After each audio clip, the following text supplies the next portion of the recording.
सचमुच में जो श्रेष्ठ छुटकारा इंसान को चाहिए, जो खास छुटकारा चाहिए, वो परमेश्वर ही ने उसका इंतजाम किया है। वो है प्रभु यीशु मसीह, जिनके अलावा किसी ने भी छुटकारे का इंतजाम नहीं किया है। सो हम परमेश्वर का धन्यवाद करते हैं कि हम उस परमेश्वर को जानते हैं और मानते हैं, जिसने एक बहुत बड़ा अद्भुत छुटकारा किया है, जिससे छुटकारा और कोई नहीं कर सकता, सिर्फ और सिर्फ परमेश्वर प्रभु यीशु मसीह का लहू, जिससे हमें छुटकारा मिला है। हम उस परमेश्वर का धन्यवाद करते हैं।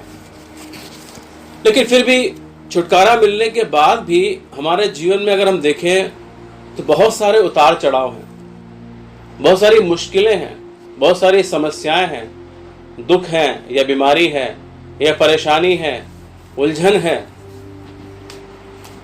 और हम कई बार व्याकुल हो जाते हैं, जिस प्रकार से हमने अभी आज सुबह भजन 73 में भी पढ़ा कि ऐसा सब कुछ क्यों हो रहा है। क्या कारण है कि परमेश्वर जो छुटकारा देने वाला परमेश्वर है, परमेश्वर जो शक्तिशाली परमेश्वर है, फिर भी हमारे जीवन में समस्याएं और दिक्कत क्यों है। सो आइए प्रभु के वचन में से हम पढ़ेंगे रोमियो उसका 8वां अध्याय, उसका 22 और 23 वचन लिखा हुआ है। मैं पढ़ता हूं। क्योंकि हम जानते हैं कि सारी सृष्टि मिलकर कराहती और पीड़ाओं में पड़ी तड़पती है।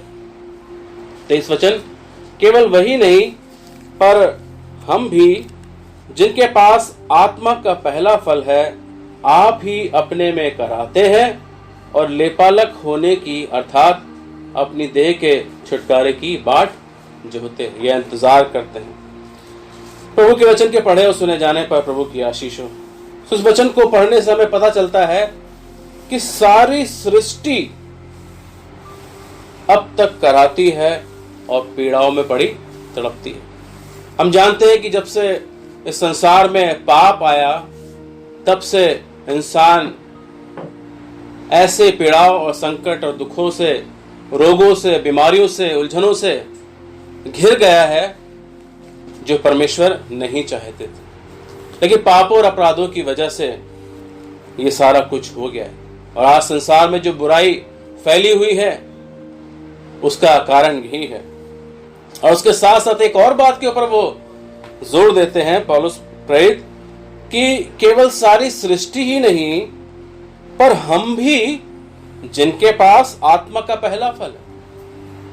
हम जो प्रथम विश्वासी हैं, सबसे पहले विश्वासी हैं, हम भी अपने में कराहते हैं, तड़पते हैं और लेपालक होने की या अपने देह के छुटकारे की बाट जो इंतजार करते हैं, कब इस पाप में स्वभाव वाली देह से छुटकारा मिलेगा और हम पापों और अपराधों से छूट जाएंगे, दुखों से छूट जाएंगे। तो सारी सृष्टि जो है इंतजार कर रही है कि कब हमें छुटकारा मिलेगा।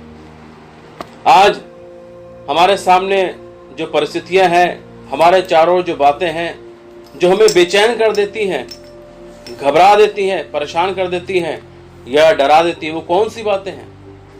जब बहुत बड़ा कोई तूफान आ जाए, बाढ़ आ जाए, भूकंप आ जाए, या बादलों का भयंकर तरह से गरजना, या फिर भयंकर तरह की बिजलियों को कड़कना, ये सारी बातें हमें डरा देती हैं, हमें घबरा देती हैं।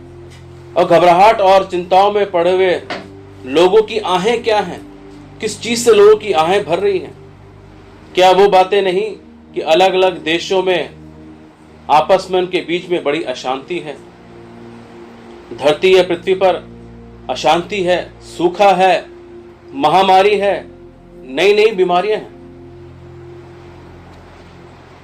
और हम भी बहुत सारे दुखों से परेशान हैं, परेशानियों में पड़े हुए हैं। और हमारे अंदर भी विचार आता है, क्यों ये सारी बातें हो रही हैं? हम तो विश्वासी लोग हैं, ठीक है, संसार में हो रही हैं, उन्होंने प्रभु को नहीं पाया, वो पापों में, अपराधों में पड़े हुए हैं, अधर्मों में पड़े हुए हैं, लेकिन हमारे ऊपर बहुत सारी आफतें क्यों हैं? बहुत सारे संकट हमारे जीवन में भी क्यों हैं? और ये कब तक होगा? कब तक यूं ही चलता रहेगा? और एक और सवाल भी हमारे मन में आता है, ये हमारे ही साथ क्यों हो रहा है? बाकी के साथ क्यों नहीं हो रहा है? या बाकी विश्वासियों के साथ क्यों नहीं हो रहा है? ऐसे बहुत सारे सवाल हमारे जीवन में आते हैं। लेकिन प्रियो, हर एक विश्वासी के जीवन में अलग अलग प्रकार की बातें, अलग अलग प्रकार के दुख, अलग अलग चुनौतियां, अलग अलग बातें सामना करने के लिए रोजमर्रा की जिंदगी में आती हैं, और हर एक को उसमें से अपने अपने तरीके से और अपने अपने ढंग से और जो कुछ भी ठहराया गया है उस हिसाब से गुजरना है। लेकिन एक बात जो है, जो बड़ी ध्यान देने वाली है, जिसको हमें सुनना है इन सब बातों के बीच में, तो वो क्या है? इन सब बातों में अगर हम ध्यान से सुने इन सब जो भी बातें होती हैं हमारे जीवन में या संसार में हो रही हैं, दुनिया में हो रही हैं, चाहे आज का कोरोना ले लें, चाहे तीसरे विश्व युद्ध की बातों की चर्चा ले लें, इन सब बातों में हमें परमेश्वर की एक आवाज सुनाई देगी अगर हम ध्यान से सुने, जो ये बताती है कि हम इस युग के, जो ये युग चल रहा है, इसके अंत के करीब जा रहे हैं, और ये बड़ी तेजी गति से अंत की तरफ ये युग जा रहा है। और उसके साथ साथ धरती पर महिमा से भरे हुए दिन के शुरुआत के करीब भी हम लोग जा रहे हैं। इस युग के अंत के करीब जा रहे हैं। इन सारी घटनाओं से, इन सारी बातों से परमेश्वर की आवाज सुनाई पड़ती है। दूसरी बात, जो महिमा से भरे हुए दिन हैं, जो आने वाले हैं, जिनकी शुरुआत होने वाली है, उसके भी हम करीब हैं। वो महिमा से भरे हुए दिन क्या हैं?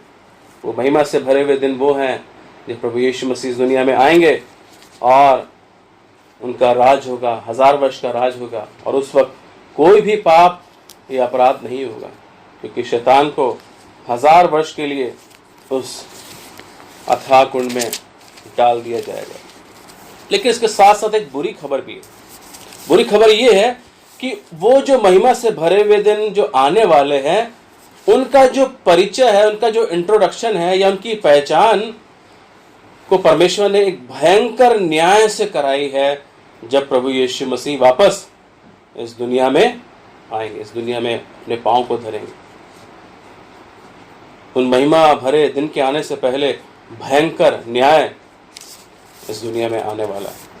पवित्र शास्त्र की भविष्यवाणियां या नबूवतें इस प्रकार से लिखी हैं। प्रकाशित वाक्य उसका 1 अध्याय उसका 7वां वचन, उसमें ऐसा लिखा है, पृथ्वी के सारे कुल उसके अर्थात यीशु के कारण छाती पीटेंगे। लेकिन विश्वासी इस न्याय का सामना नहीं करने वाले हैं। एक बहुत ही खुशी की बात है। याकूब उसका 5वां अध्याय उसका 7 और 8 वचन, धीरज धरो या सब्र रखो, क्योंकि प्रभु का आगमन निकट है, और इस आगमन पर सारे के सारे विश्वासी हवा में प्रभु से मिलेंगे और हमेशा हमेशा के लिए प्रभु के साथ रहेंगे। 1 थिस्सलुनीकियों उसका 4वां अध्याय उसका 17 वचन। लेकिन इन बातों का आपसे क्या मतलब है? क्या ये बातें आपके लिए कुछ मतलब रखती हैं? ये दोनों बातें, दुनिया की ये काली रात जो आने वाली है, वो आपके लिए किस प्रकार से खत्म होगी? क्या महिमा में जाएंगे या फिर न्याय में जाएंगे, जो संसार के ऊपर, दुनिया के ऊपर आने वाला है? आज हमें इस बात का विचार करना है, फैसला करना है, और ये जानना है कि मैं क्या महिमा की ओर जा रहा हूं या उस भयंकर न्याय की ओर जा रहा हूं। हम जानते हैं मत्ती उसके 25 अध्याय उसके 13 वचन, इसमें लिखा है, इसलिए जागते रहो, क्योंकि ना तो तुम उस दिन को जानते हो और ना उस घड़ी को जबकि प्रभु यीशु मसीह आएंगे। और सवाल ये है, क्या हम उसके लिए तैयार हैं? क्या हम उसके लिए तैयार हैं? तैयार होने का मतलब क्या है? तैयार होने का मतलब है कि हमारे पाप क्षमा हो गए और प्रभु यीशु के बेशकीमती लहू से धुल गए।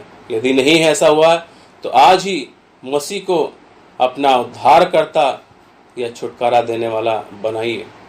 अपने पापों को मान लें और विश्वास करें कि प्रभु यीशु मसीह आपके पापों के लिए मारे गए, और भरोसा रखें कि सूली पर प्रभु यीशु ने जो अपना बलिदान दिया है, केवल वही काम आपको उसकी महिमा की हजूरी के सामने खड़ा करने के लिए तैयार कर सकता है।